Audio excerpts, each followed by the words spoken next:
Hey kids, the Comics Kid 2099 here, and it's time for me to talk about an episode of a superhero animated series. Today I'll be dissecting the Batman Beyond Season 2 episode April Moon, and I'll be spoiling it hard. So if you still haven't seen this 15-year-old episode, and you don't want no spoilers hollering at you, then get the hints and watch the episode, then come back and listen to this video. Or if you don't mind spoilers, or maybe you saw the episode long ago and you want to be refreshed, there's that option for you too. Either way, you've been warned, so here we go. There's a group of thugs who have bionic implants, and they thrash Batman at an attempted bank robbery. Turns out the surgery these guys went through was done by the same dude who designed the mechanical parts of Batman's suit. Turns out the doctor is working with the thugs, but reluctantly, because they've kidnapped his wife. Batman and the doctor find the lair, and it turns out the wife isn't so much a victim after all, and plays a little tonsil hockey with the leader of the thugs. Batman beats the guys using a failsafe word, but the leader escapes. Bruce theorizes that he will go back to the doctor, who will seek his revenge against the man who stole his lover's heart. Cue credits. So this episode is pretty fantastic for the most part. This is another one from this season that I remembered very little about, even though I know I watched it some years back.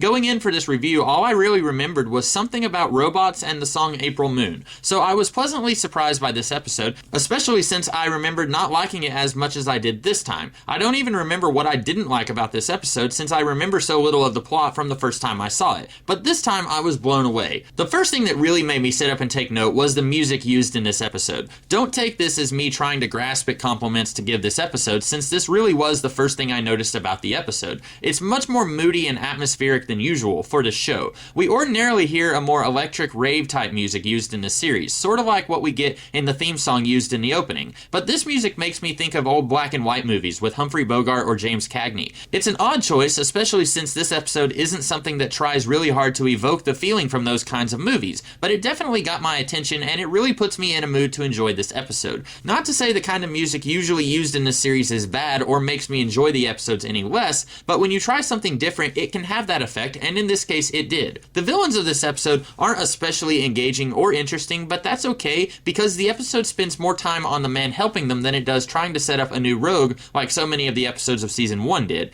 This episode is really about making the audience feel something, and that something is the pain of not only having someone you love taken from you, but then later finding out that they didn't feel the same way about you. This is really tragic, and it leads to one of the darkest things I've ever seen in television, period, not just animated television. When the doctor is about to kill the leader of the gang with a power drill, that's kinda terrifying, and I'm surprised the episode was able to get away with it. But like I said, this episode is more about making the audience feel a certain feeling. So the story falls to the wayside, since that's not really the main goal of this episode. And you may be thinking, it's not that complicated of a story, what is there to mess up? My answer to that would be the April is in league with the bad guys reveal. With a longer running time for the episode so that this could have been explored a little more, I might have really enjoyed this. In fact, I remember a somewhat similar story in an issue of the Cassie Kane Batgirl series, and it worked quite well there. But because the episode holds the reveal till pretty much the end of the episode, I'm confused about a few things. Was April in league with the bad guys the whole time? If so, that's maybe the dumbest thing I've ever heard in my entire life. April came to work for the doctor well before he met the thugs. Then the thugs suggest that he help them become cyborgs. He says no, they air quotes kidnap April, and Doc's in the palm of their hands. But if she was in league with them from the beginning, how in the world did the thugs know that this would work? What if the Doc was secretly seeing a woman from his Pilates class, and he straight up shut down April when the thugs sent her in to make the Doc fall in love with her? Or what if he doesn't even like girls? There's so much about this plan that does not make any sense. But maybe she wasn't in league with them the whole time.